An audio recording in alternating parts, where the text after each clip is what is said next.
Life isn't perfect, and neither are we. Nope. But we know how to face our fears And have some fun. and talk about all the messiest things of life. Like the messiest things. Get connected to yourself, get connected to others, and get connected to the life right in front of you. This is The Connected Life with Justin and Abby. That's me. That's you. And you. Well, hey, everybody. This is Christopher Cook from Win Today. I'm so glad to be here. And this is Justin Stumball with The Connected Life. And Chris, my friend here, is going to introduce a little bit about what we're doing today. Yeah, Justin, this is really cool for me. So for those of you that don't know, Justin and Abby and I met nearly 8 years ago, and they've just been a tremendous value add in my life. For those of you who don't know, from Win Today, Abby is my wife, and she's part of The Connected Life as well. But I have axed her out of this situation today. She is not here. She will not be partaking in this man combo. And that it is. And, guys, we really thought it would be really cool and a value add to all of you on both shows to really step into conversation together as men and talk about a subject that I believe is sort of poo-pooed in culture today, and that's how men navigate through past pain, specifically post-traumatic stress. Justin, I know you've got quite the story. I have the story. So I thought we'd just dive in and start sharing together and really open up the can on this subject. And my goal, Justin, would be to be a voice of hope and freedom for men listening today to say, hey, there's no shame in the journey. Yeah, I love that. That's great, Chris. I think something that we're doing uniquely today that we haven't tried before is we're obviously sharing this podcast on both of our platforms. We wanted to come in. Chris and I originally were having a conversation about a week ago or so about our own journeys of PTSD. And as we're having an organic conversation with each other, I'm like, I really want to try something unique where the two of us just sit down together and chat about our own journey and include those people that we love out there that have been listening to our stories for a while now and allow them to come join us on that journey. And so this is kind of a unique experiment that Chris and I are doing together. For sure. Yeah, for sure. Well, Justin, what do you say? I mean, let's dive into the stories and maybe talk about a little bit about our past and kind of what led up to the conversation we had on the phone a couple weeks ago. Yeah. Well, to define things really quickly, today we want to have a conversation a little bit about PTSD and a little bit about complex PTSD. There's a little bit of a difference in the two of those, just to kind of define some things for everybody out there.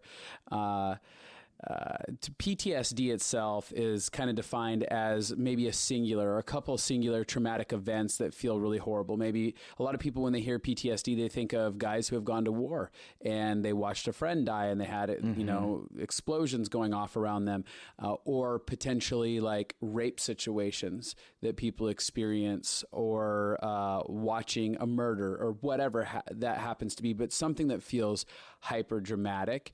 And but PTSD can be multiple events over and over again, and they don't have to be that level of severity.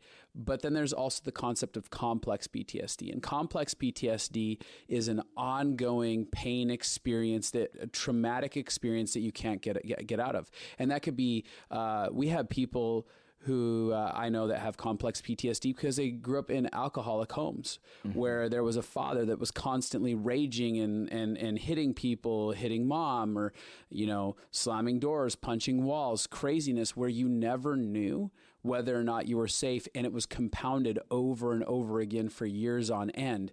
And so whether that's an alcoholic home, an abusive home, just things are constantly in survival mode inside of your space. What it can create is this long-term experience where you're constantly caught in some fight, flight, freeze, or fawn mode, basically where you're in survival mode inside of your soul, reliving that childhood experience over and over again. Yeah, is that a good way to define those things? I definitely think so, Justin. And much like the conversation we had, that so pulls apart the things that I've had hidden in my heart that I've had to just process, come to terms with, and then make the choice to say that I actually don't want to live in a regret, and I want to move through pain to a position of wholeness. So yeah, that's a great start. And I think to add to it, as men, because we're having a conversation with towards men here today. Obviously, women, we know you're listening. We love that you're participating with us, but we wanted to take a moment to actually uniquely point the finger towards men and say, hey guys, let's have a conversation here today about this, because especially for men, pain is the biggest thing where we go, I'm going to run away from that. I don't want to deal with that. I don't want to acknowledge that. I don't want to acknowledge that something affected me. Yet, even if we don't acknowledge it, the effects of it are still very apparent, and they're bleeding into our everyday lives in the way that we treat our wives, our girlfriends, our children, the way we react and respond to our environment at work.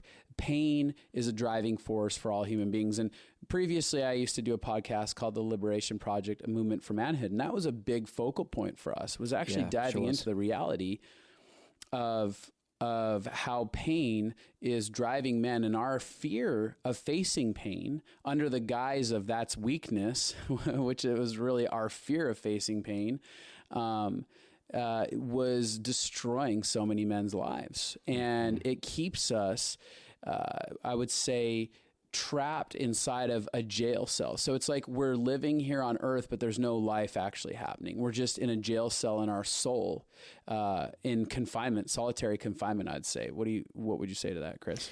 I completely agree. And I think one of the things that exacerbates that feeling, that condition, and I don't want to make a completely blanket statement, Justin, but I think culture, I think society, either overtly or kind of implicitly says, hey, little boys, man up, don't cry. And it creates this programming to say, oh, this is not how a man operates. And so when little boys age into men, they've got this programming, at least I did, to say, I'm not sure if this is okay. And the challenge for me personally is because I'm actually a high feeler and I'm a very sensitive individual. And so what it does, are you, baby? Exactly, dude. And it's like, hey, you should just push through this, or you should just man up to this. And then it doesn't give men an opportunity to say, no, I'm actually feeling this. I need to feel this. It's not like I need to create an identity out of what happened, but I need to be present in this to recognize it so that I can move forward. And I think sometimes that step is missed. Yeah, and there's the repercussions are a lifetime of addiction. Like the repercussions of not actually dealing with this is a lifetime of addiction, whether that's sex addiction, expressed through having sex with a bunch of people, pornography, drugs, gambling, things that are destructive, things that are coping. Like the next, it could be an addiction to extreme sports or extreme things to get highs off adrenaline rushes, but it's survival trying to push down all the pain that's actually happening inside and just make it go away. I just want to be happy. I just want to be fine. I just want to be at peace, basically. And it leads to ongoing addiction. You and I both know Jamie Winship, and Jamie's a huge voice of mentoring in my life. And, Jamie works in issues of identity, and oftentimes he'd say, people would come up and say, well, I'm addicted to pornography. And Jamie would say, well, pornography addiction is not an identity. What's your identity? And what Jamie was getting at is saying, means. Yeah, right. And you get behind that, and it's unworthy, abandoned, fear of rejection, and people who are unworthy feel unworthy, I should say. People who feel rejected, people who feel abandoned, hide in secrecy and shame inside themselves, and for fear of rejection, cope through an avenue like pornography that seemingly won't reject them in the moment. It's kind of like Brene Brown, I've heard her say this. Absolutely. For $5 and for 5 minutes, you don't have to feel rejected. Yeah, that's a perfect way to put it. And we're all running from that pain of rejection. And so I think that when we start talking about something like PTSD or trauma, childhood trauma. Now, some people are going to go, I didn't really have childhood trauma, and they're not going to be able to identify with that. But you are going to be able to identify with the fears of facing pain and the the challenges that take place in having to overcome pain and heal pain, whether or not you have severe PTSD and trauma, or you just have the pain of dad walking out as a kid. And honestly, one of the things that they talk about in complex PTSD is that there doesn't have to be verbal or physical abuse. There can just be extreme neglect. And that's as traumatizing for a child as physical abuse, if not more, because one of the most trapping things that happen for someone who's in neglect is they don't have an excuse. So they can go, my dad didn't beat me. He wasn't an alcoholic. My mom didn't scream and yell at me and throw me around. There wasn't any violence inside of our home. That was just very, they would say maybe docile or peaceful, so to say, but no one gave me any attention whatsoever. And so I felt like I raised myself, but they don't have an excuse because they're like, well, nothing bad happened to me. But actually a child that's in neglect is severely, that's a form of abuse. Absolutely. I'm really curious, Justin, as we're diving into that, because that's really profound what you just said and really resonates with me. I had a wonderful childhood, but as you know, like my mom was diagnosed with cancer early on, and that's really scary for a little boy. And then as I matured, that was always a hovering presence in our life. And again, I had an incredible childhood. I had the best parents, but there was a storm brewing on the inside because fear and shame said, if you were really loved, this probably wouldn't happen. And then I was like, I don't even know how to cope with this. I don't know how to fix this, except for continue to create a reality within myself based upon the circumstances. And then even worse, because my thoughts race, you play things out further than they actually are. And then you live trapped, as you said earlier in our conversation, you live trapped inside yourself. And then you don't even know how to ask for help, just as you said, because the world says you haven't been neglected. Like, what's your problem? So you don't know who to talk to. Yeah. There shouldn't be a problem because logic at the moment says there shouldn't be a problem, which we're going to talk about self-sufficiency later. At least I want to talk about for sure. My overcoming the hurdle of self-sufficiency and why that's so necessary. But I want to get into a quick question with you, bud. Yep. Like talking about PTSD, I want to get into a little bit of our stories. As you're facing, dealing with PTSD, give me some background on where that comes from, what you experienced, because you said my mom had cancer. And obviously I know that, but like, what did that entail? How old were you? And what did that entail as far as your experience with mom being super sick?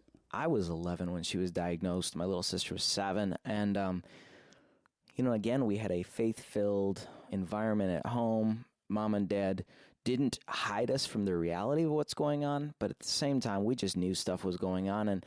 And really things didn't, I suppose, kind of ramp up in terms of the trauma inside my soul until 2006. That's when she came out of remission and essentially had 30 days to live. And I remember vividly waking up in the middle of the night hearing her scream in pain because the cancer was eating away at her bones. And so for me, trauma started to manifest in sights, sounds, and smells. So if there was music associated with a situation, like on the way to the doctor, and then a year later I heard that same song, oh man, like it takes me right back. My mom died the day before Thanksgiving, so the smell of turkey for the first couple years after she died, dude, like we didn't actually even have turkey on Thanksgiving because the smell of turkey was a huge trigger for me. And so to answer your question succinctly, I think it's the sights, it's the sounds, it's the smells, it's conversations. I'm a very sensory perceptive person to begin with. And so those things just kind of ramped up, and then, the cold sweats and just that fear. Let me ask you this question. So I hear you saying, it started becoming traumatizing because I started hearing mom screaming and in pain, and the reality of loss was happening. But how are you managing yourself relationally inside of the environment? I mean, 11 years old, mom's told that she's got cancer. How do you react to something like that as a young kid? Did you all of a sudden become the caretaker? Were you trying to have no needs whatsoever inside the house, was there any attention paid to you, or did they stop having the capacity to give you attention as mom's world started falling apart? Did you believe your entire life was starting to fall apart? I mean, what was that like for you? Yeah, that's such a great question, Justin, because from the time of diagnosis, I was 11 until 2006, so that would put me at 23. Things were actually pretty normal. And my parents were professional counselors. My dad still is. My mom was a professional counselor, and they really did a great job. We had a very normal life through high school and all that. But in 2006, when I was 23, finishing college, all of this comes down. We're just in the position, my sister and I are in the position to now say, hey, we actually, as adults, need to contribute, to step up, to help become caretakers in whatever way the family would need or would be appropriate. And so honestly, it wasn't until that stage of life that I began to internalize and question who's going to take care of me, what's going to happen to my life. I know I'm only 23, but I am 23. Like, what does my life look like out of this? How long is she going to live? I don't have the emotional capacity. Like, these are the things I'm telling myself. Like, I don't even know how to deal with the fact that I just actually, in my pain, I actually need the very person who needs me most to tell me it's going to be okay. Right. And so as an adult, I'm starting to be able to connect thought, connect pattern. Again, I had the most wonderful parents and the most wonderful childhood. My dad is the most sacrificial man I've ever known because he worked 3 jobs to keep the family out of medical debt. And home life was very, very wonderful and normal. But again, once I hit my early 20s and then she really was in rough shape, my sister and I said, we just got to step up. And obviously, we love our family. We love our parents. But that is when things inside of myself began to unravel. Here's a quick question. Just some things I took note of while you were talking. Because, I heard you say dad worked 3 jobs. Was that starting when you were 11 to take care of medical bills? Or when did he start having to, step up like that? Shortly after, yeah, because what happened was my mom was the bereavement coordinator at a very well-known hospice facility, which is the irony of it all. My mom was a professional counselor who specialized in grief. And and my dad, another professional counselor, works with the mentally ill population during the day. Wow. Had a private practice at night, and then did odd jobs, handyman work on the weekends because the medical bills were so high. And then the other twist is that the bills tripled, but income was cut in half for the family because my mom had to stop working. So, wow. Yeah, he started working extra jobs early on. But the amazing thing through it is he's a very gentle, sensitive man.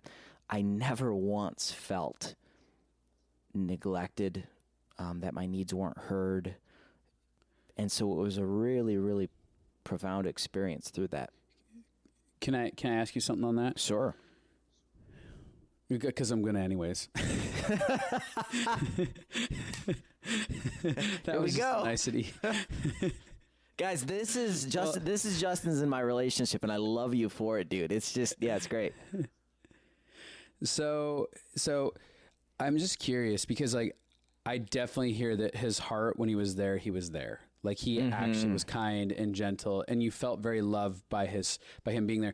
But if I'm a kid at 11 years old, I start going, oh, I hear that my mom's going to die, so I have the potential for abandonment that's about to happen sometime in the near future, but I don't know when. So now I go into a foreboding experience where I don't know when, but mom's going to die. Mom's going to die. I don't know when, but she's going to die. And now I just lost my dad.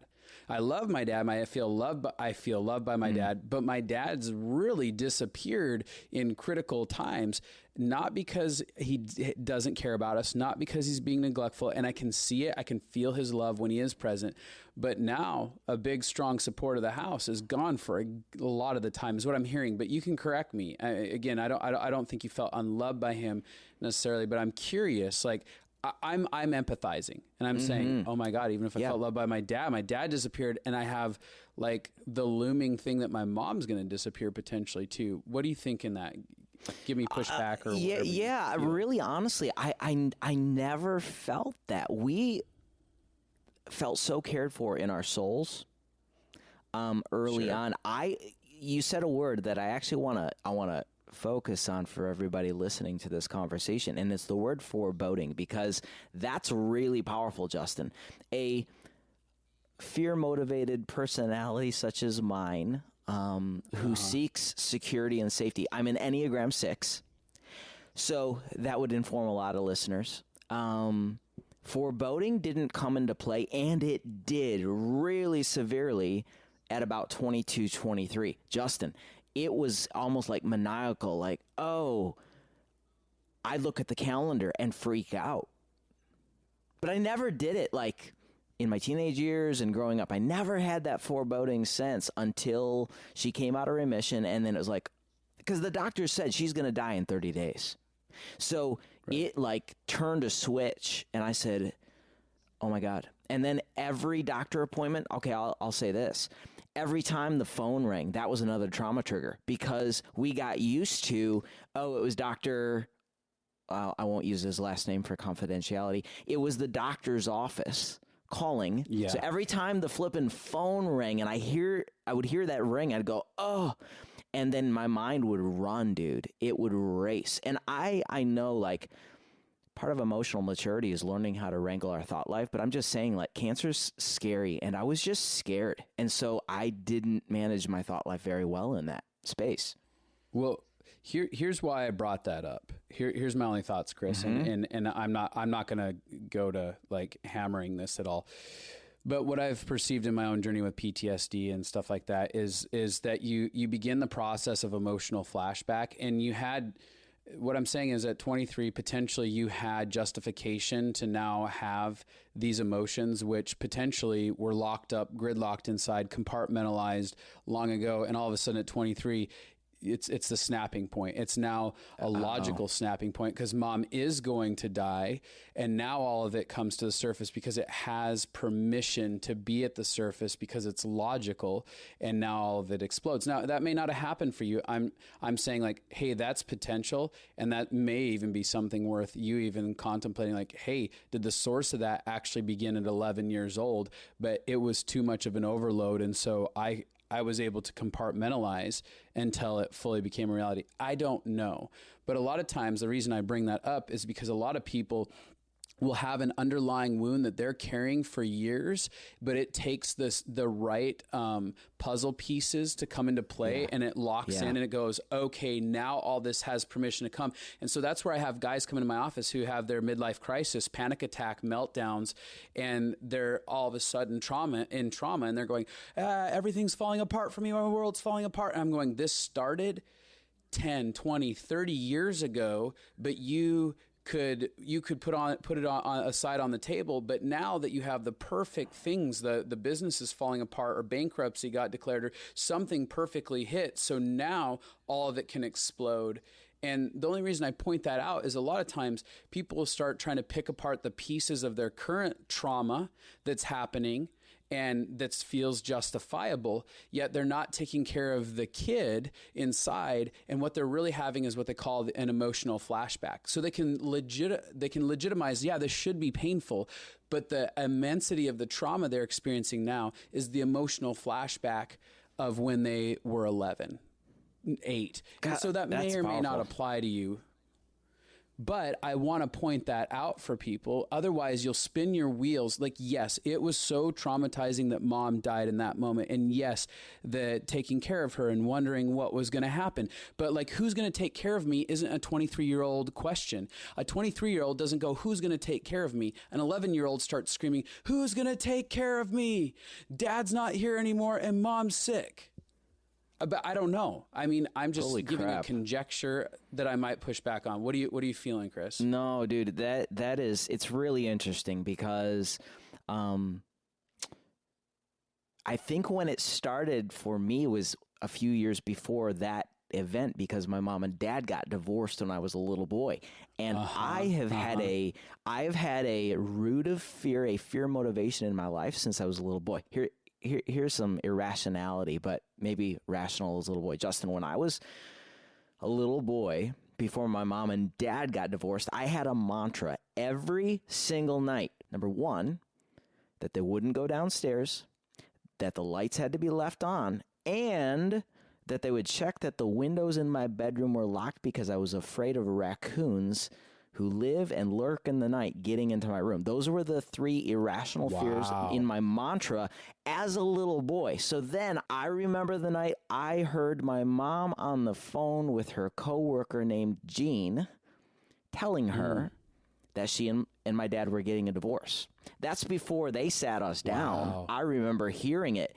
This is before cancer. This is actually right before divorce. Now, I would go as far as saying, maybe some people listening would be familiar with this term. It's okay if you're not. The spirit of fear. The spirit of fear was all over me early on. Now, I want to throw something at you a little bit to see what you think, because I want to go down this rabbit hole with you. I was actually listening to Jamie Winship talk about this, and he was talking about how babies in the womb can feel rejection, fear, and abandonment before brain development. Where does that come from? Absolutely. The mother. And so as we're talking, I'm going, oh my word, what was the fear, guilt, shame, regret, bitterness, all that? What was happening a generation before me that crept up on me, and now I'm born into the disposition, looking through the paradigm and the lens of fear. I'm just like, I'm tracking right now, and I don't know if all this is making a ton of sense, but I'm just going, oh, this is really powerful, Justin. Mm-hmm. And whether you have PTSD or complex PTSD, I'm speaking to people who are listening, what we do have is emotional flashbacks. Yes. And an emotional flashback, I mean, some people call it a trigger, but an emotional flashback is suddenly you feel 5 years old. I'll have clients who come into my office and they go, I don't know, every time I get around my family for Christmases, I mean, I'm an executive, I'm a CEO. I'm a CEO. I own my own business. I mean, they'll talk about how they're really powerful, but the minute that they get inside of the context of their family, they're like, I feel 5 years old again. All of a sudden I want to kick and scream. All of a sudden I want to fight with people. And I start talking to them. I'm like, you're in an emotional flashback. You aren't currently the adult that you're the 40-year-old adult that you are right now. You are all of a sudden 8 or 9, and you are trapped in the fear and the terror that you're not going to be taken care of, or you're going to be dominated, or you're going to, be ran over, whatever. And so I want people to recognize that. Yeah. It's as if, and what I hear you saying, Justin, is I think so beneficial. So for everyone listening to this conversation right now, especially men, you may be listening to Justin and me talk about prior past experiences, and maybe inside yourself you're saying, oh my gosh, I'm getting triggered. I remember this. Well, I want to say to you, and I want to propose, Justin, as you just said, that those tears are not 36-year-old tears. They're 8-year-old little boy tears. Yep. And okay, so here's the question then, Justin. I'll take it for my own situation, but let's put it in the purview of everyone joining us here today. What do we need to know then about what's happening in our soul, and what permission do we need to give to the 8-year-old tears instead of moving quickly past them, but not living in them? Yeah, that's a great question, because a lot of people are scared to engage that because they're terrified that I'm going to spin out in heavy depression and fall apart, and that there's no solution. Because as kids, we are not equipped to grieve and to feel pain, and we're not equipped to get our needs met, especially if our parents aren't directly trying to help us meet our needs. Because as a kid, your parents are responsible for meeting your needs. They're responsible for modeling how to get your needs met so that you know how to do it on your own when you get older and do that. But a lot of times you're not equipped with any of those tools. So people are going, I'm running around in this world without any solution. Especially men go, well, if I don't have tools out in my toolbox to fix the car, I don't even want to look at the car anyways, because that feels crippling to acknowledge there's a problem with the car and I don't have tools for it. So first and foremost is realizing their tools for this problem. If there is pain, I don't have to move past it. There's actually solutions for the pain. If there's solutions for everything else in my life, then there should be solutions for this as well. I just have to be willing to look to find out what tools I need. Now, when it comes to dealing with an 8-year-old, easy ways to resolve things is that kid already felt abandoned. That kid felt pain. What that kid always needed. All human beings across the board want to feel seen, known, heard. They want to feel loved. It is core human need. And so it's so easy to begin resolving this spot is if I imagine that, these are the 8-year-old boy tears. And what did this little 8-year-old boy need? This little boy needed nurturing. Every child across the board needs nurturing. There's not one kid that doesn't need it. It's programmed into us as human beings, although a lot of us don't get it and we decide we never needed it. Because if I decided I needed it, then I have a big bag of problems I got to deal with if I didn't get it and I needed it. So good. But everyone needs it, right? And so inside a context for that, what does that child need? I ask the question, what would that child need? First, that child needs to be heard. That child needs to feel safe to express himself. And a lot of guys, I'll get in my office and they'll go down that whole don't be a damn baby, get over it, suck it up. They have a war. They become their fathers. They become their mothers. They become the authority figures in their lives that shut them down. Maybe it was a grandfather, grandmother, whoever it was. And they began to be aggressive towards their own self. And what that does is that just continues the cycle of the child feeling neglected. But we can take and push pause and go, hey, kiddo, I'm here to listen. Do I need to cry? All right, I'm going to sob cry. It doesn't make sense for the adult self, but it makes sense for the 8-year-old that needs to get this out. Mm-hmm. And so in that is that nurturing place. And it not only is alone. Like one thing that I've learned in my life is that it begins with me loving myself. Like this is the conversation we're really having in this space is, sure, it's about me loving me. And what does it look like to love an 8-year-old? I'm going to let him cry, say what he needs to say, even if it's illogical, and just get it out on the table.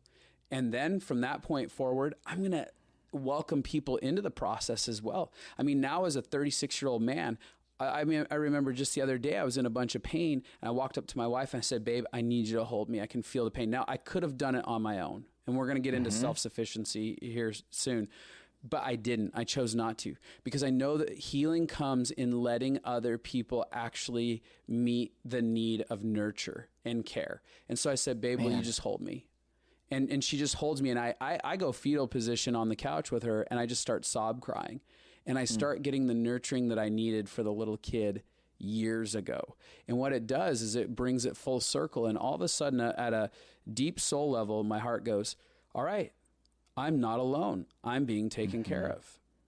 What are your thoughts on that? Sorry, I talked a lot there, but no, Justin, it's really powerful what you just said, and I actually want to stay there and ask you to drill down on that example. So, I think one of the things, at least I feel it from culture, is that the action that you took would eviscerate the true masculine soul, right? Like the masculine soul doesn't do that, right? But you.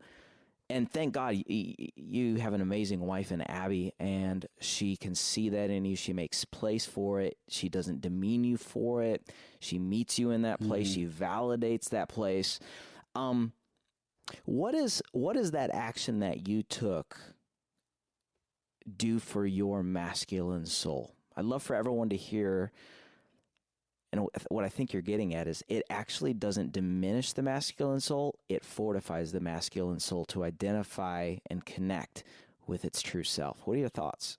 Well, first I'll say this. There's nothing more risky and scary than having to go, I'm about to tell this person that there is a radical need inside of me and I have potential for being massively judged. In that moment, and it doesn't feel as risky now after 11 years of marriage and history that we've created. But let me tell you, early on when I would do this, it scared the hell out of me to say, I'm sad. I feel alone. I need to be loved, because who knows? She may go, why are you acting like a baby? Man up. And there are people that will do that. And there are even women that'll do that. And so it's already terrifying to risk like that. And so to me, I'm actually doing something brave and courageous in ripping my chest wide open, going, you can cut me to pieces in this moment. I am putting down my armor for this moment and not hiding behind these fortified walls. And so to me, I walk away from those moments feeling like a badass, so to say, going, yeah, I did something that most people won't do. I faced my greatest fear, that fear of rejection, which is humanity's greatest fear. Our greatest fear is rejection, that I won't be loved, that I'll be thrown out across the board. And so to me, I think for men right there, as you begin to do it, you actually start feeling more and more manly because you're doing something no one else will do around you. I want to stay here for just a second, Justin, and just ask you to speak to the women listening, because I don't want to move past this too quickly, because there's something in Abby's character and Abby's personal development that allowed her and gave her the ability to step in with you, to not feel threatened or even like, oh no, I'm losing my manly husband. What is it inside your wife that would be advantageous for your relationship that maybe women listening today could know about and even say, hey, am I this for my husband? I'm just curious about that. Well, let me tell you a couple of I guess I can explain my experience with Abby. Well, number one, women want men to be connective. They say they want that. I think most women are just as equally terrified of intimacy as men are. Because women will all day long be like, I just want connection. I want intimacy. I want your heart.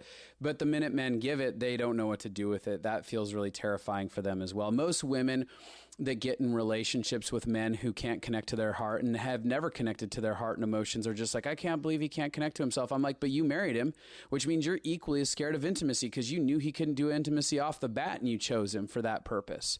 And now you're complaining about it because you're scared too. And I think it begins with Abby's not scared of her own emotions, true intimacy, true vulnerability off the bat. She's actually not scared to open up her own heart about her own insecurities.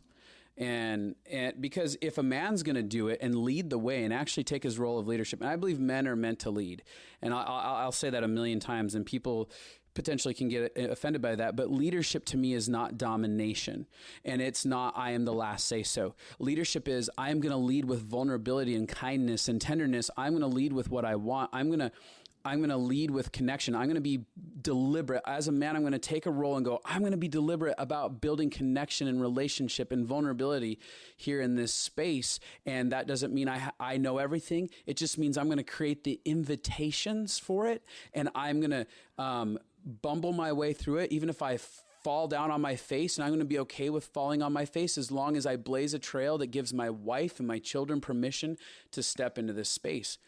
But going back to women, sorry, I'm on a little bit of a tangent there, but you're great. You're great. Stay here.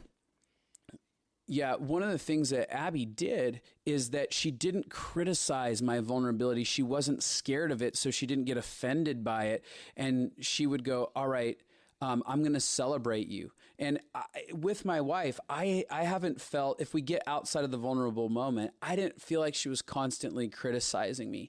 My wife has come to the table from the very get-go, celebrating every part of my journey. She's celebrating who I am and my victories. And she's celebrating me in my biggest flaws when I'm blowing everything apart. And she's like, yeah, but I still see the man you are. I love you. I see you. I know who you were created to be in God's image. And she has belief in me. And so if women want to see men actually show up and be the man that they supposedly want, then treat him like the man you supposedly want. Like come in going, I see that you're bigger than this and you're better than this. And I see your true heart. And I see that you're trying and you love me in these ways. Now, I get it. That's a broad generalization. You can get into some relationships where men are vile and violent, and we've done terrible things.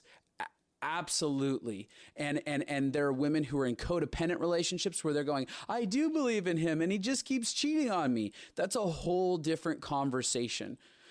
But when we're talking about like, if the guy isn't out to just be a narcissist and you're not acting codependent, and if you don't know what that is, you should definitely look into it. But if you're not behaving like that, but you're going, hey, I just want to be a person that champions the person across from me, that believes the best about them, that's going to create space for a man to go, I feel safe. She doesn't throw my little mistakes in my face. She goes, I see you, I forgive you, I believe in you. And so those are some pieces that I see in Abby. And let me say one last thing. Both of us have one common core goal. And this is why I married Abby. This is the one reason why I married. Top reason is that in my personal life, my number one goal was to seek to discover what love looks like and how to love people well. And that was her goal inside of her above everything else. And so when you make that as a common goal inside of a relationship, I want to learn what actual love looks like, not just foofy romantic love, but deep, mature love. I want to discover what love looks like and how to do that with other people. It creates a foundation for safety in the first place, because throughout all the messiness, if I'm being super vulnerable and I'm falling apart, I know that her goal in the back of her is to figure out how to love me well. Wow. Justin, I think you set up a really great segue for us, because inside of true love, like you just talked about, the antithesis of that is self-sufficiency. And so maybe we can step into talking about how self-sufficiency manifests in the masculine soul in our lives as men. What did that look like for you inside your story? Well, in my story, to give you a little background of PTSD on my end, and so I have complex PTSD. In this season, Abby and I started going to a trauma counselor, not because we're in trauma in our marriage. We're in an amazing place inside of our marriage, but we realized there's a lot of trauma that we could feel in our own hearts and anxiety. I went through a season in 2017 of massive panic attacks. I almost died in 2016. 2016 to 2017 was a physical healing process for my body. There's a lot into that. I'm not going to go into it, but when I realized that how close I was to dying back in 2016, now that I'm in 2017, I did a doctor. Let me back up. We did a review with our doctor, and our doctor said, hey, when you came to us in 2016, we didn't tell you, but you were on the verge of death. Now, I didn't go to a classic physician. I went to a specialized healthcare person. And they said, we didn't tell you that because it would just spin you out. But you had almost died. And the reality of that started sinking in. And I went to process how I'd been sick for, so many years and how I almost died. And it snapped me and I went into panic attacks for a good solid month. And I felt like a fragile little boy. Like I needed 24/7 care. I needed someone around me, or I was convinced if no one was around, I was just going to die and wouldn't get the help I needed.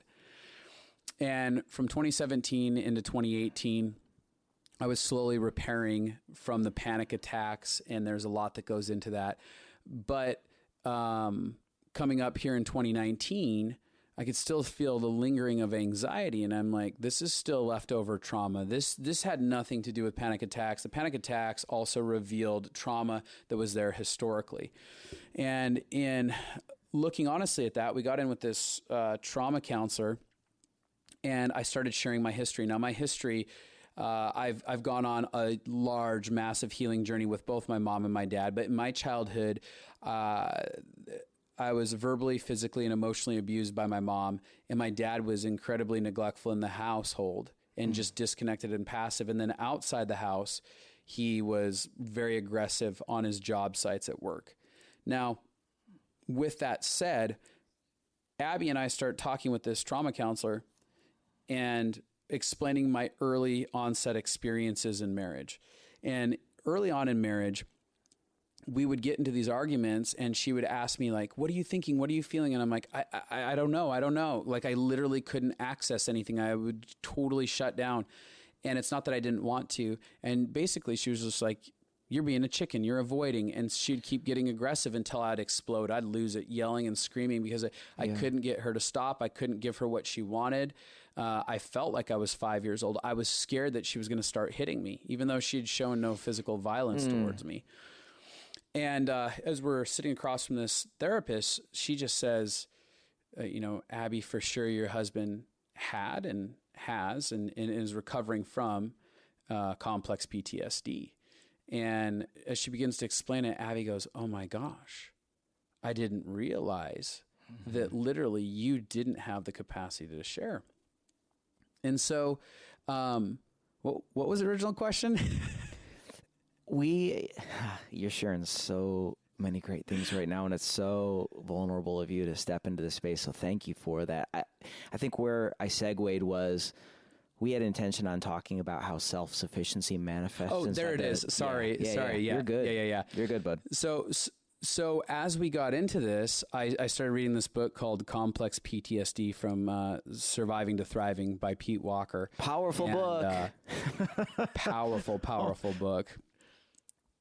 Yep. And so I get into it and I'm like, I feel known for the first time fully in my life. Like this guy completely gets it. He's a dude out of Berkeley. Yep. And so anyways, as I'm going into it and breaking it down, I realized that for me to survive my pain, I became self-sufficient. And self-sufficient is I don't need anyone. I can be the most powerful person in the room at all times. So I have over a decade under my belt of healing myself. Mm-hmm. I mean, literally digging in and finding tools in my relationship with God and just navigating my own soul, going, how do I heal this? I'm going to heal this. And the part of the component is I would allow people in here and there to help. I mean, I have definitely, if you're around me at all, you know that I have a level of vulnerability that's very real and I let people in. But really to get out of the driver's seat and go, let me back up. The thought that I had in my head always is I am the biggest person and there's no one that can actually help me. Like there's no one that has the tools that I have. And that was insular. That was insulating. That was me insulating myself. Now, I would be really vulnerable and let my wife love me and share my pain and cry in front of her. But at the deepest part of my core, I had this monster named self-sufficiency, this deep belief that ultimately I am the biggest person. And that you have to become the biggest person if your needs aren't going to get met, if you're going to get hurt in some way. You have to be able to protect yourself. You have to be able to survive. Mm-hmm. And I just decided like being self-sufficient is part of survival. It's part of surviving. It's not a component to thriving. Thriving only happens when we let go of self-sufficiency and we let relationships around us love us and pour into us. It actually creates isolation. So even though there's a good part of my life that wasn't isolated, there was still a piece of my soul and my being that was living on an island, isolated alone with water all around me. And I would allow people to visit it, but I never actually decided to abandon the island altogether until recently where I went, no, I'm getting rid of that island altogether. Anyone can help me if they're good enough. Pete Walker talks about you just need a good enough counselor. Yep. That means someone that has a level of nurturing, care, and love. I just needed someone who was good enough. I didn't need someone who was perfect. But I held on to the image of perfection in order to isolate and protect. Wow. And I'll interject with this, folks, because in my own life, and Justin, what you just shared was so powerful. For me, it was so similar. And what I've kind of discovered within myself, and as I help people in this space as you do, there's kind of this pain cycle. And maybe if I can kind of paint this picture for the listeners so that we could create a landing point for people to go, I'm doing that. We all experience pain, hurt, shame, loss, disappointment, whatever. And then step 2 in that cycle, at least it has been for me, is I insulate my heart. I'm saying, nope, that doesn't feel good. And in insulating my heart, I'm self-protecting, and isolation is the little brother to insulation. And in so doing, yes, I think I'm keeping bad circumstances and bad people out, but I'm also keeping good people and good circumstances and life-giving circumstances out of my life. And then what happens after that is it'd be like tying a rope around my arm and cinching it really tightly. Mm-hmm. I'm suffocating and atrophying my soul, my spirit, my hope, my vitality, my hope for the future, my potential.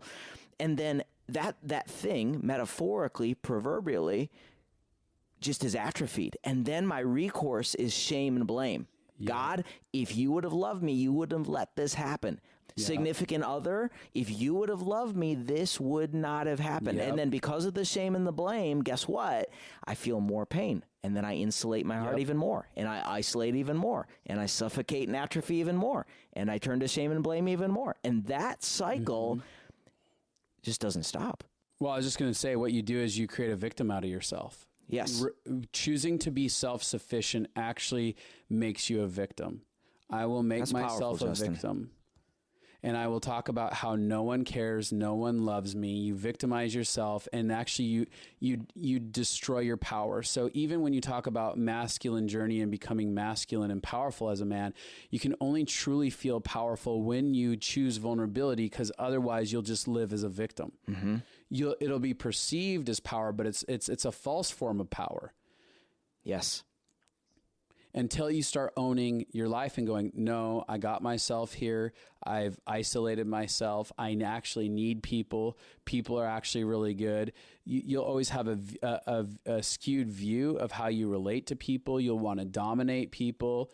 You'll want to ignore people, run over people. Like, love will not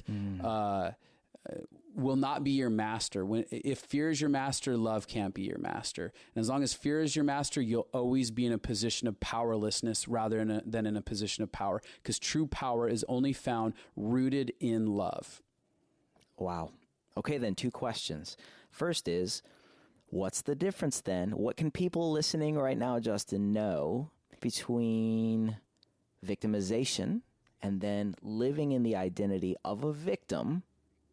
Mm-hmm. And then perhaps a question we could dive into then, how do we get out of the cycle? How do we break? I think you've teased the answer with vulnerability, but maybe we could walk everyone through practically, like, what does that look like?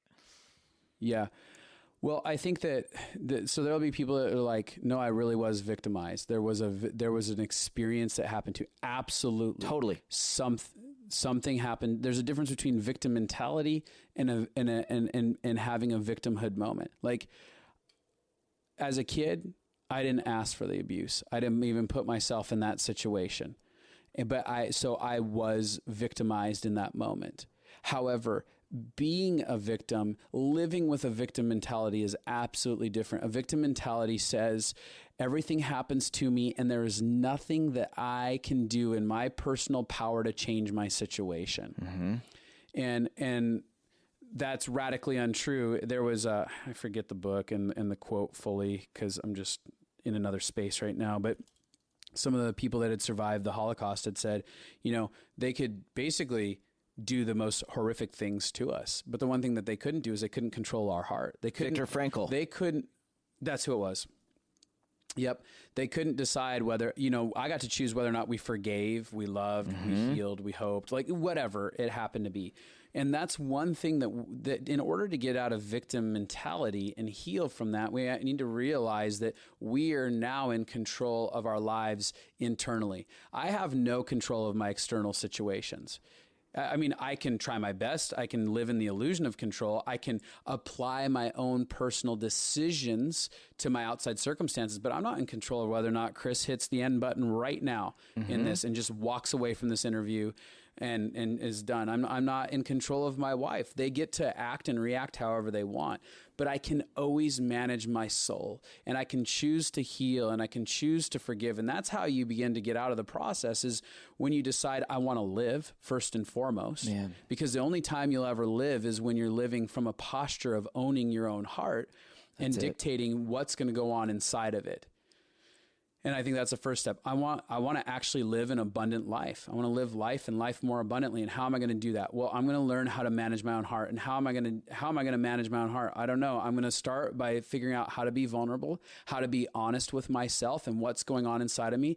I'm going to learn how to face all my greatest fears, no matter what it costs me. Part of coming out of victim mentality is actually being willing to face your greatest fears, no matter what it costs you.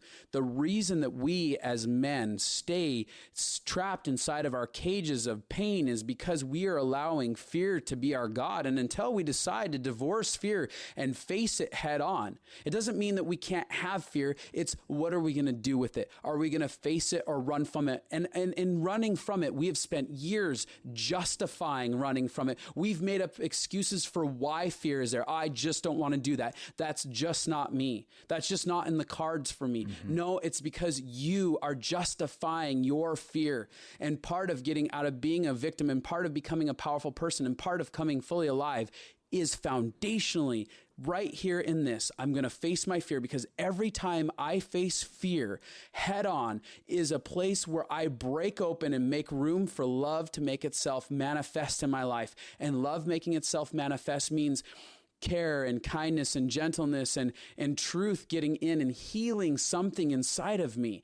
And why would we want to do this? People are like, my life is fine just the way it is. Okay, I guess it is. I guess it's great eating your crappy McDonald's hamburger.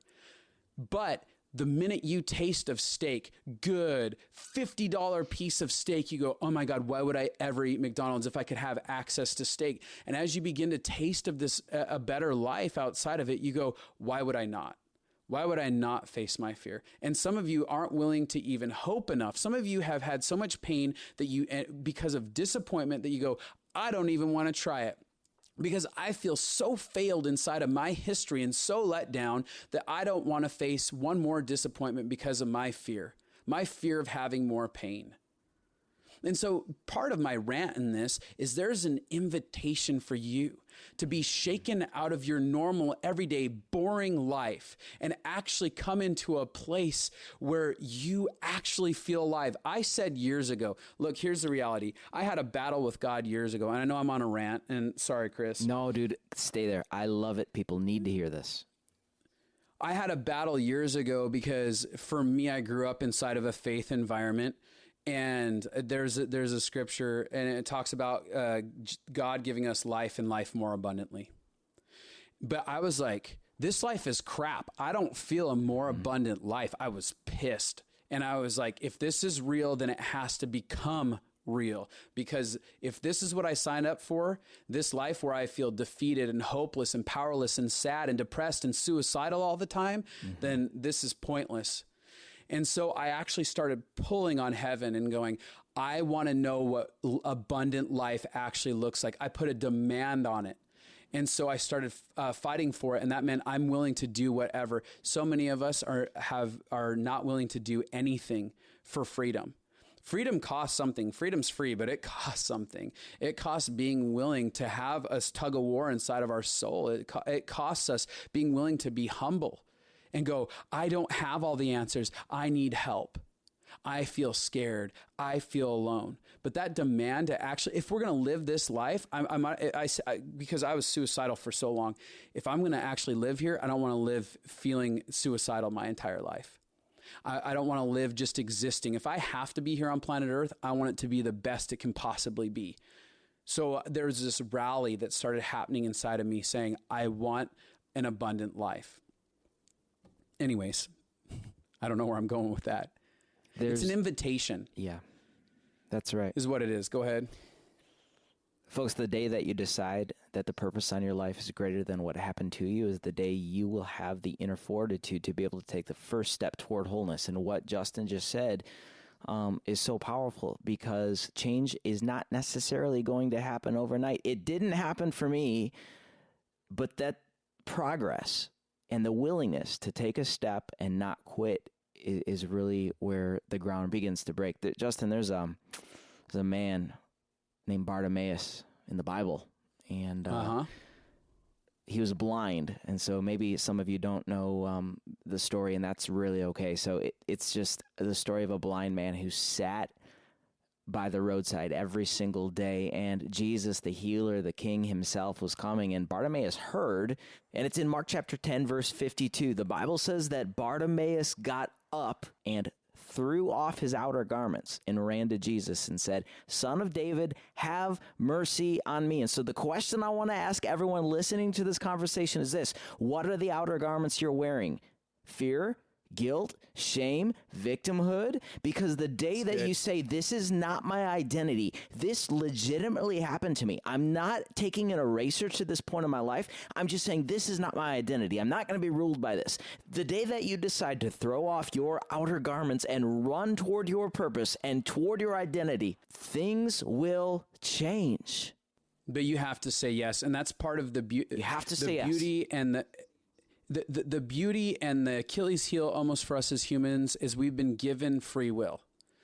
And so the beauty is that's what true love is. But the Achilles heel in it all is that in our free will, we can choose destruction and a lifetime of death. And that's kind of the catch-22 on the whole thing. And so there's this invitation, like, you're so loved that you've been given the freedom to have a really crappy life, but you're so loved that there is everything that is necessary to bring healing and restoration if you'll say yes. Yes, I want it. Even if that's all you can do. There's some of you that have been so beaten down in your heart. Some men out there that have been through so much pain that you don't know where to start whatsoever. It terrifies you. It feels so overwhelming. And right now, it's a simple invitation. Do you want to say yes? Do you want to say yes to an abundant life? That's where I started. I just said, God, yes, I just want to live. I just want to live. That's all I have the capacity for. There were seasons where there was so much hopelessness and depression, but all I could say is, please save me out of this. Yes, I'm willing to do whatever I need to do. Go wherever I need to go. Follow whoever I need to follow. I'm just open. It was just a yes inside of me. Wow. Yeah, that yes, guys, is going to help you take that first step. Yes is a powerful word. Chris, I have a question for you because I know we probably don't have a lot of time, but I want to hear, like, what did it look like for you to come out of, like, just give us a couple nuggets of wisdom to come out of paralyzing fear? Because you said, like, I had so much foreboding fear, because that's the crux that we're at in this moment is a lot of people, again, if men are listening who aren't facing their pain, or people in general, men and women alike, like, fear is usually, I say this, fear is a gateway between us and the destiny of who we're created to be. I actually have to pass through fear in order to get who I'm made to be. What are some things that you've done to face fear and get out of that foreboding? The first thing I did is actually go to the broken spirit inside of me and ask for help inside of that very, very deep place. You know, a lot of times we're trained that we're body, soul, spirit. And I know this is going to sound like semantics, but I believe more specifically we're spirit, soul, body. And so I actually had to be willing to shine a light on that broken spirit and face my fears there. And then here it is. Receive love. Perfect love drives out fear because fear has with it torment. And so that wasn't just like a good idea. Perfect love, receiving perfect love inside myself, looked like me giving myself permission to feel and to be present in the pain, to acknowledge it, and then through the help of very regular counseling, walk through that. My willingness to be vulnerable with those whom I trusted was a huge key to that.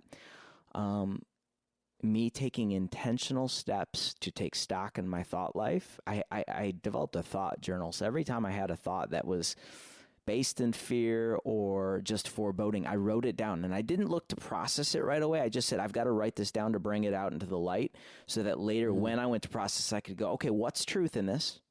You know, like I secured it. I wrangled that thought, and then I examined it later, and then I exposed it to truth. I teach people how to do this in my own work.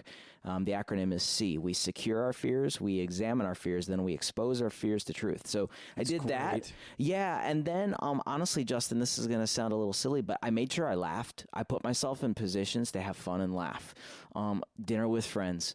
I take myself too seriously. I still do a lot. And it's just my personality. I'm type A, you know, and I've had to learn. My sister tells me all the time, like, dude, dump your freaking routine, she says to me. and I'm like, yeah, whatever. Okay. But it's true. Like, I take myself too seriously. And so learning how to not take myself too seriously and then give myself grace. Now, here's the thing I think you and I both alluded to.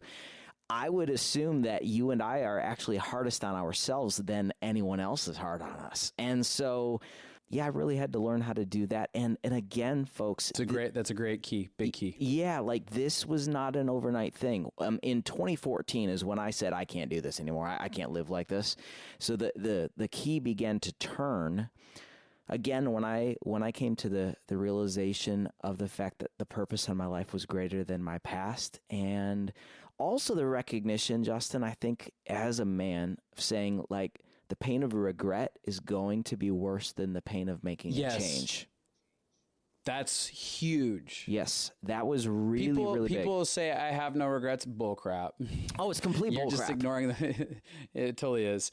You're totally ignoring it. The fact that when you live a life that was driven by fear and you look at the end of it, that feels so immense. So you have to go, I have no regrets. Mm-hmm. Yeah, you do. Yeah. I mean, part of it is men, I think, too, as little boys. John Eldridge told me this once, last year, Love actually. John said, two of the primary needs of a little boy are to, number one, know that they're deeply loved. Number two, that they have what it takes. And so I think one of the things for me is I had to come to terms with myself and fortify peace in my own heart to say, Chris, listen, the voices of shame have come to you to say it isn't what you have or haven't done. It's just you. You're not enough. I really had to silence that. I had to arrest that time and time again through the help of counselors and just friends like you guys and people I love very much. Just say, hey, listen, I'm just not going to quit. Like, there are days where I went backwards for sure. This is not, hop on the magic carpet ride and everything's okay once you make the choice to say yes. Like, no, I had a really hard day yesterday, but it's just a willingness to not give up, Justin. That's been it for me. Like, I just don't want to give up. I love that. I think that's where you actually get your man card. Like, the man card happens when you choose to say yes to life and you choose to face your battles and you choose to engage battles. There's so many men that feel hopeless in life because they're not willing to engage a battle, and we were created to battle. And I think that we've utilized that battle in very broken ways. Like we've done it, to kill people and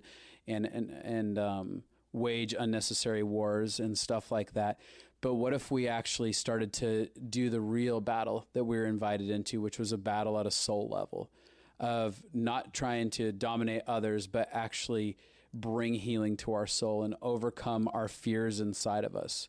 What if we actually put our energy towards that? And when we step into that, all of a sudden you go, oh, I feel like an adult man. Mm-hmm. Little boys sit on the couches. Men get up off the couches and actually start addressing what's going on. That's it.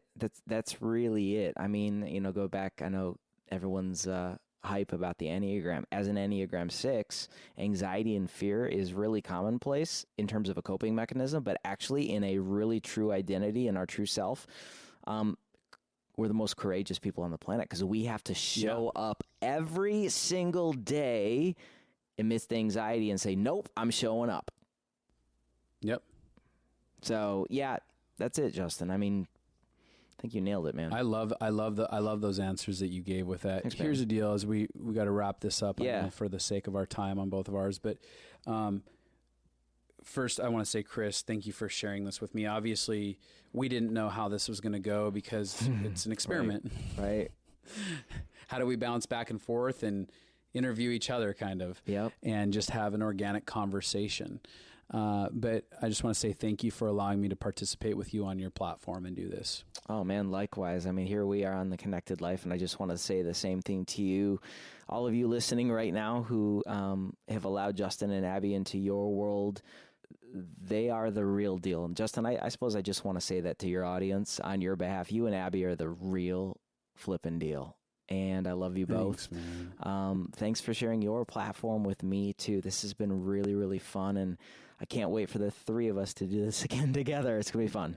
Absolutely. Here's my final question for you. What's the homework that you have for our listeners? Because I think that is so key, is giving someone like an action step of like, all right, what should I do with this information? I'm putting you on the spot. Yeah. You know what? I tell you what, let's actually go to the example I gave. It's most dominant in my mind right now. I want everyone to practice what I'm calling seeing your fears. And so how that looks is when you have a foreboding thought or a thought that would be outside of what you know to be your true identity from a motivation of fear, I want you to secure it, so to speak. I don't want you to let it run dormant from your conscious and then settle into your subconscious. I want you to grab that thought. Give an example of one thought. Sure. Give one thought. Sure. Yeah, you're at work and nonverbal communication from your boss tells you, you suck, you shouldn't be here, you're in trouble. Before you allow that to settle, I want you to take that thought and I want you to jot it down in Evernote or the Notes app or whatever, or even just analog fashion. Jot that thought down, and if you don't have time to deal with it in the moment, that's fine. I want you to go back to that thought at some point, and I want you to examine that thought. Ask yourself the associated emotion with that thought. See, folks, here's the deal. Negative emotions have roots. And so I want you to ask yourself, when's the first time I felt that exact same emotion? The circumstance may be diametrically opposite, but the key issue is the negative emotion. Ask yourself, when is the earliest time? Engage your soul. Hey, soul, when's the first time I felt this negative emotion for the first time? Allow yourself to trail back. And then now you need to expose it to truth, because you can't just let that thing sit. I want you to take that that earliest memory, and I want you to expose it to truth. Oh, no, you know what? My performance review was really good. Or, you know what? My boss actually said something really complimentary last week. Or I received this great email from a coworker. Or I know I'm going home to a spouse who loves me deeply. I know I have what it takes. So you're going to expose it to truth. And now I follow Jesus. Justin follows Jesus. So for me, Justin, what that looks like is I actually go to the truth itself, the Word of God, and I go, what does the Word actually say about my circumstance? And I expose my truth to that truth. And then I ask for help to cause a transformation in my heart so that my truth submits to the truth. Again, you're going to secure that thought. Number two, you're going to examine that thought in context of the negative emotion you're feeling by asking the question, when's the first time you felt that exact same emotion, and allow yourself to go back to that space, and then you're going to expose it to truth, because it's the knowledge of truth that will set you free. So there you have it. Yeah. And I'm just going to add one thing to that. You know, sometimes when our earliest memories of feeling a fear like that, like everything's going to fall apart, because you could go and, oh, my boss is gonna doesn't like me and is gonna fire me, and I'm just gonna be in trouble. I always get in trouble. Oh, I remember that when I was 4 years old or 6 years old. It was just the normal for me that somebody would come in and I would be in trouble. And I think that in addition to that, being able to say, all right, to that little kid, the truth is, you're not bad. Everything's not going to fall apart for you. Even if even if this family, even if mom and dad divorce, or people walk away, or something bad happens, I'm going to be here for you. I love you. You're not alone. You're not going to be punished. I'm not going to punish you by telling you that you're bad and you're stupid and you're just a failure. And part of it is this level of affirmation. And when Chris is even talking about the source of truth, like I would go back in my own personal life, and I remember times going, God, what do you say about this little boy who feels really scared and feels like he's being really hurt by maybe mom, using my mom as an example. And I would hear God say, I love him. He was made good. It's not his fault. He wasn't the source of why this happened to him. And I would just hear kindness and love and truth. Now, maybe you haven't ever connected to that source, that higher source, and maybe it's an invitation for you to connect to that source today, and whatever that looks like for you, to go, all right, I want to hear from a source of unconditional love that can give me a higher truth. And so I don't know, but that's kind of the invitation, because you get to write your story however you want to write it. And you can write it with, when Chris talks about lies or truth, anything that's rooted in fear is going to be a lie. People go, how do I know that's not true? Well, I know that it's rooted in fear. And if it's rooted in fear, and if it's rooted in self-hatred, and if it's rooted in shame, it's got a lie attached in it somewhere. Because if it's rooted in love, even if it's true that, like, hey, my boss is going to fire me, but if it's rooted in love, then love says, yeah, but you're going to be okay, so you can be at peace. Dang. Powerful, Justin. You should do this for a living, bro. Yeah, I don't know. I don't know if I'm, maybe. So, guys, thanks for joining us on this podcast. Yeah, seriously, so fun. We love you guys. It was good hanging out. Yeah. Love you all. For sure. And any final sign-off words, Chris? I don't want Peace this. out? Yeah, like I just want, I believe in you all. I really do.